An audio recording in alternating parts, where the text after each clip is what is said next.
their teeth before he puts them to bed tonight, which is exciting. This is the first time that I'm out of town without the better half of a 6'5" and 3-year-old. I don't even know what to do with myself. But I'm honored to be here, and I know how badly he wanted to be here as well. But as you saw, we have a hurricane in the Gulf, and we're not sure if it's going to be a Category 3 or higher. Hopefully, it will lessen. Hopefully, won't have an impact where there's any sort of damage to life or property. But he's exactly where he needs to be. He needs to be there running the state, and he told me that he very much wanted to be here. So I know y'all didn't come here to see me tonight, but it is an honor and it is a privilege for me to stand here with you. So thank you. Congressman Duncan, you've been a friend. Thank you for everything that you've done to stand up for law enforcement, for the rule of law. You're a champion for freedom and for our veterans. And can I also say, it's honestly great to be here to talk to somebody older than the age of 5. You know, you have these conversations and you feel like I am answering the wheel. Like you have the conversations over and over and over, especially with the 3-year-old. You know, we just got back from a 5-day swing with that 6'5" and a 3-year-old because somebody thought it would be a really good idea to bring small children to the first Republican debate for president of the United States. Everybody's asking me, like, what was the governor's free debate routine? You know, thinking, what was he going in and thinking about moments before he went on to the debate stage? Honestly, he was negotiating with the 5-year-old as to why you cannot lock the 3-year-old in the bathroom, why you can't jump on the bed and color on the walls in the hotel. Like, that was honestly what was going through all of our minds before we went out there. You know, that 3-year-old, by the way, speaking of coloring walls, we're the first young family to be in the governor's mansion in probably about 50 or 60 years. Maybe DeSantis, who's now runs the household. Don't let anybody tell you that it's the governor. Oh, no, it's maybe DeSantis. So she has a thing for crayons and coloring in the walls of her hotel. So we came from like 1,700 square foot home. We were in Palm Beach in Florida, which is just southeast of Jacksonville. And we moved into the governor's residence, which is really cool. It's really big, and it's a little bit like living in a museum. There's this beautiful state dining room with this like early 19th century French wallpaper. It's supposed to be what Constantly saw when he landed at St. Augustine. And there was my 3-year-old running in the state dining room with macaroni and cheese colored crayons, and then I see the governor running after her to try to get it off of the magic eraser. So our goal is to try not to do any damage to Florida's irreplaceable history. And you know, with all of the artwork that our 3-year-old and our 6-year-old daughter Madison, by the way, she's our oldest Mason, but our artists are Madison and Mamie, and we're just thinking to ourselves, you know, if Hunter Biden is making millions of dollars off of his finger paint, why can't we put our stuff on eBay and just see how it goes? I mean, you know.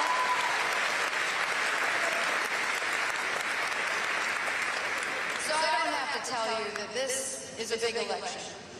You know, Ronald Reagan, we saw him a second ago, you know, he said that we are one generation from losing the idea of America, from losing our freedom. And I never thought that we would be at a moment where we could be the generation that lost freedom in America. And I'm nervous because as the Democrats get control of the White House and the House and the Senate, they're not going to miss. They're going to do things like abolish the Electoral College. They're going to make D.C. a state, which means 2 liberal senators for life. They're going to pack the Supreme Court, and they're going to try to enact a central bank digital currency. And how do I know that they're going to do this? Because look at what they got away with and what they tried to do, and indeed did do during COVID. They told you, the government, that you could not go to church. They denied millions of Americans from being able to work, to put food on the table for their family. They locked children out of school, in some cases for years. They denied families from being with their loved ones in the final moment of their lives. They forced many Americans to take an experimental mRNA COVID vaccine contingent upon you keeping your job, and they forced a mask on your face. But I'll tell you what, that didn't happen in the state of Florida.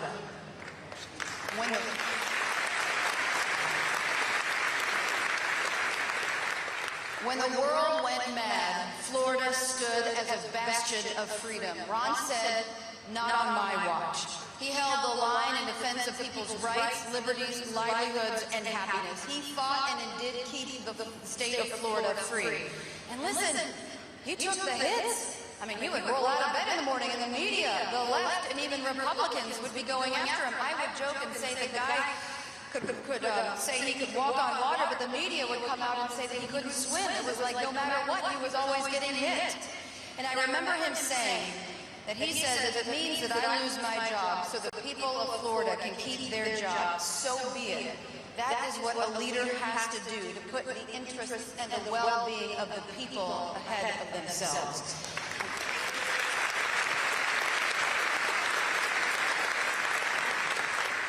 And that's the kind of leader that you know you're going to get as President of the United States. And it's really a rarity in politics. You know, too often you see people go into elected office and they want to be liked by the Beltway press. They like the job, they like the perks, they stay up there for 40 years, they do nothing, and you know, it just gets really annoying. But in Florida, I watched, and as the governor was being hit, he held the line. He stood strong. And you know what? That matters, because you need to know a leader has to make a decision in that moment when it means your rights and your liberties. Do you put your finger in the wind? Do you figure which way the political winds are blowing? Do you try to think about your own political future? Or do you stand up for the rights of the people? And so you know when you put Ron DeSantis up in the White House, he is going to stand up for your interests, and he is never going to back down. Guarantee me that.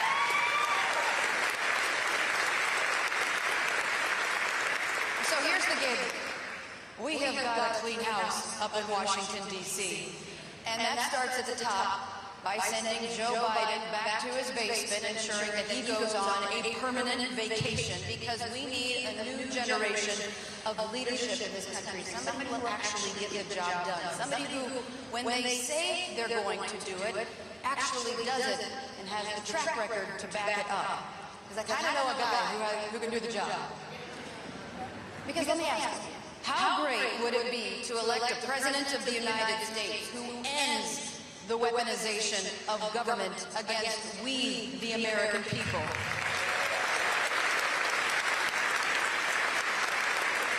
We need a president of the United States who fires the director of the FBI on day one. How about we elect a president of the United States who hires a new attorney general, an AG who doesn't have the FBI going after moms who go to school board meetings to stand up for the innocence of their children? How about that? How about we have a president who relocates parts of the DOJ to places like Arkansas? Get them out of Washington, D.C. Washington, D.C. is 99.99% uber liberal. We've got to get the swamp out of Washington. And speaking of D.C., how about we elect a president who will use the power of the presidency to reduce the federal bureaucracy by 50%?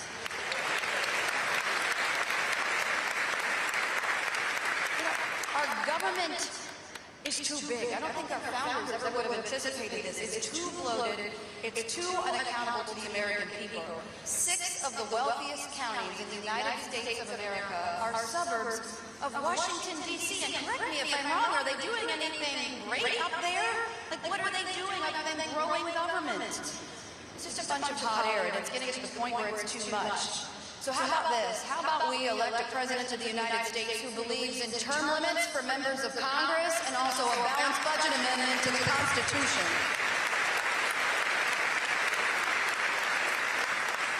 We need new blood in Washington, and if we are expected as Americans to balance our household budget, how about Congress balance the budget once in a while? We need a president of the United States who shuts down our southern border.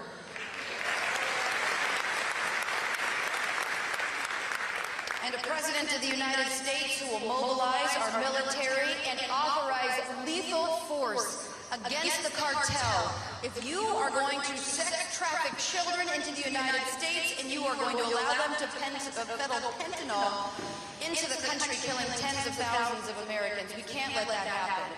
We also need a president of the United States who holds people like Anthony Fauci accountable.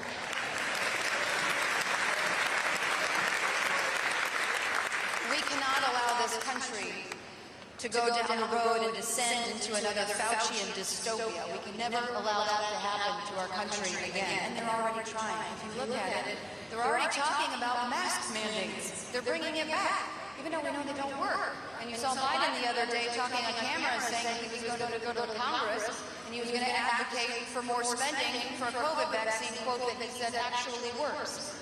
So just buckle your seatbelt because they're going to be having more restrictions. At least they're going to try to push this stuff.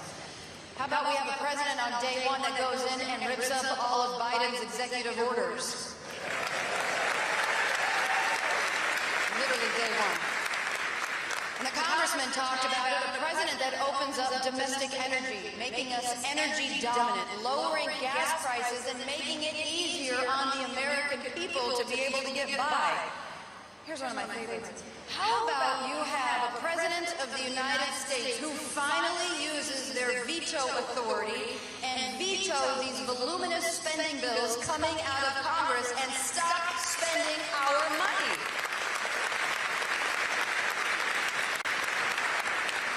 And by the way, it is Democrats, but it is also a lot of Republicans who have put us in a position where they're spending so much that it is leading to our economic decline. We need a president with backbone. We need a commander-in-chief who restores integrity in our military to mission first and rejects the wokeness that has been infiltrating its ranks. And we also need a commander-in-chief, in my opinion, who has served in the United States military and who has deployed to a war zone.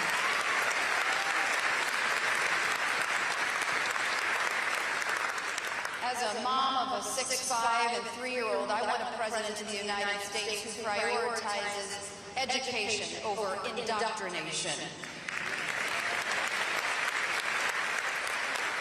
We need a president who defends the rights of parents and protects the innocence of our children, and someone who rejects critical race theory, DEI, gender ideology for kindergartners, and pornographic books in schools.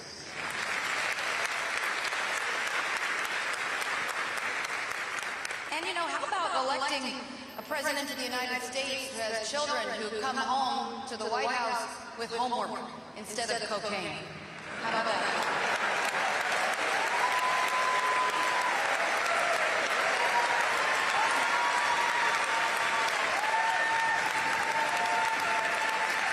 So we need a restoration of sanity in our country, a restoration of family values, and the fundamental truths that make America great. You know how I know he's going to do this? Because he's a man of his word. When he says he's going to do something, he ultimately delivers upon it, and he has a track record to back up. So when you look at his record in the state of Florida, I want to give you a couple of highlights, a few highlights, because buckle your seatbelt, this is what you're going to get as President of the United States. So the governor in Florida enacted $2.5 billion in tax cuts, which is a record in Florida history, and that includes permanent tax exemptions on things like gas stoves. Thanks a lot, Joe Biden. In Florida, they have prohibited the Chinese Communist Party from purchasing any land in the state.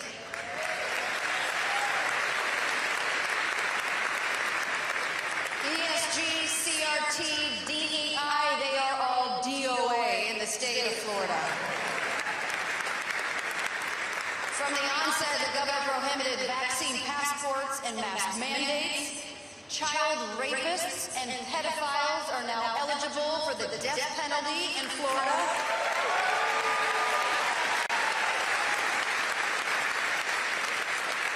Life, the rights, the innocence of the unborn are protected and they are respected in the state of Florida.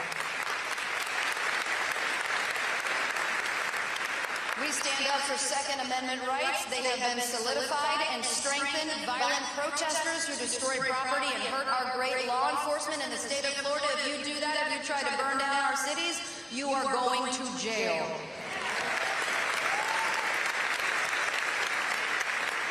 Because at the end of the day, we support the men and women of law enforcement.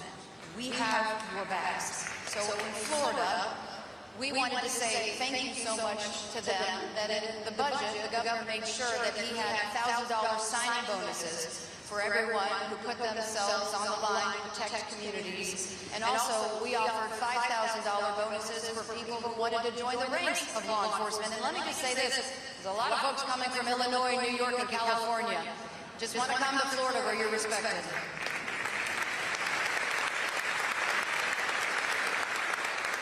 We have enacted universal school choice. We are the top 10 in the nation for starting salaries for teachers. Parents' rights are protected. The innocence of our children is ensured. And any woke California-based corporation who happens to go by the name of Disney, who tries to overturn the rights of parents, well, they were stopped in their tracks.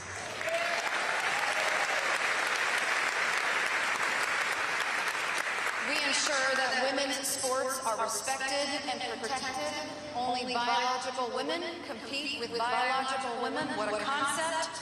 The rule of law reigns supreme.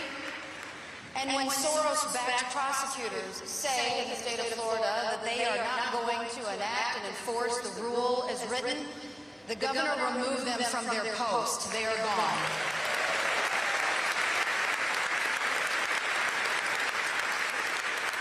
And when illegal immigrants came into the country, they were sent to a beautiful sanctuary up in beautiful Martha's Vineyard. Okay?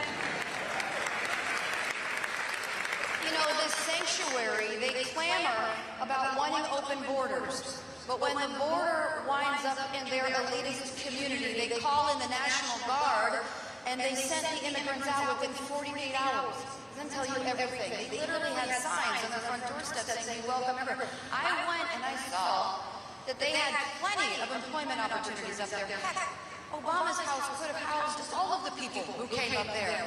But yet they made zero consideration and they shipped them off their elitist island. As a result of strong leadership in Florida, right now Florida is ranked #1 for their economy in the nation, #1 in K-12 education, #1 in higher education. The state has a 50-year crime low, and we have the largest net in-migration of any state in the nation because people are voting with their feet. So when you look back to 2018, if you remember that election in Florida, it was a little bit of a nail-biter before their votes were coming in. In a state of 22 million people, Ron won the election by 32,000 votes. That was like 0.4% of the vote. It was a sweeper.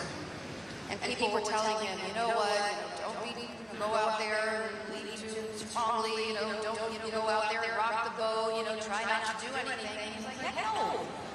The people entrusted me to lead, and I'm going to lead, and I'm not going to hold back. And he did a lot more than what I told you. But he stood up for what he knew in his heart was right. And you look at 2022, and he won by the largest margin for any Republican in the history of the state of Florida.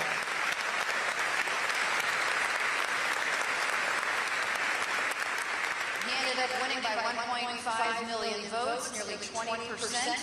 And here's the thing, too.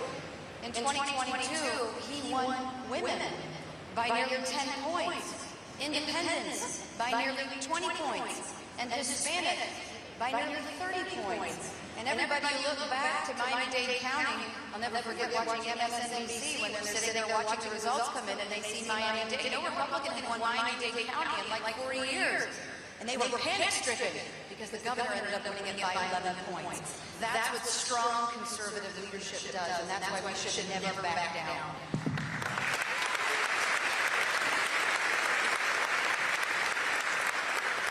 Another reason why you can take it to the bank, that I know that he will do exactly what he says he will do, and he will lead with conviction and courage, strength and integrity, is because he's a man of honor. And this is what I love dearly about his story. So he's a blue-collar guy. His mom is a critical care nurse. She's retired, but 44 years in the Tampa area. His dad installed the Nielsen ratings boxes in the back of television. He had a very blue-collar beginning. And nobody gave him anything, but he loved baseball. He played in the Little League World Series. He worked really hard through school, and he was able to work his way through Yale and Harvard, and came out more conservative on the other side, which that doesn't happen for a lot of people. But he did. And after that, he had a lot of opportunities, I would say. to be able to potentially earn some money, to be able to pick a career choice that he ultimately wanted to do. But this was also in the wake of 9/11. And this is a time when he wanted to stand up and fight and give back to the country that had given him so much in the form of opportunity. He didn't come from anybody. Nobody gave him anything. He didn't have a family name that gave him in at places like Yale. He just worked his tail off. And that's what makes this country exceptional. Think about that. I mean, he is now in command of the 13th largest economy in the world. And his parents still live in the same house as he grew up in. I mean, that is what America is all about. And so he decided to serve. He joined the Navy. In 2007, he deployed with the Navy SEAL Team, Navy SEAL Team 1. He was a JAG officer here in the Bronze Star for meritorious service. And I think this speaks volumes because I think service over self is one of the greatest qualities that somebody can have in leadership.